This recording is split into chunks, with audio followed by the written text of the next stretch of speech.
আজকে হচ্ছে চৈত্র মাসের লক্ষ্মী পুজো। তো এই লক্ষ্মী পুজো আমাদের বছরে কতবার হয় যেন বন্ধুরা? একবার ভাদ্র মাসে হয়, একবার চৈত্র মাসে হয়, আবার পৌষ মাসেও একবার হয়। তো যারা আমার ব্লগ ডেলি দেখো, তারা কিন্তু নিশ্চয়ই দেখতে পাবে আমাদের বছরে কতবার লক্ষ্মী পুজো হয়। আর এই দেখো, এই আজকের লক্ষ্মী পুজোর জন্য সমস্ত পুজোর সামগ্রী সব গুছিয়ে নেওয়া হয়েছে, ফলমূল সমস্ত কেটে কুটে মানে একদম গুছিয়ে রাখা হয়েছে।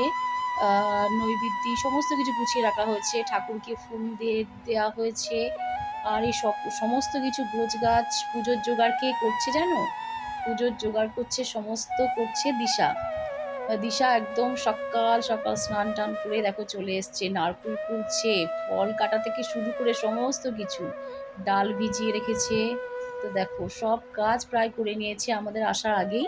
আমরা তো প্রায় অনেক পরেই এলাম। আর মা দেখো পায়েসটাও রান্না করে ফেলেছে, বেগুন কেটে রেখেছে, বেগুনটা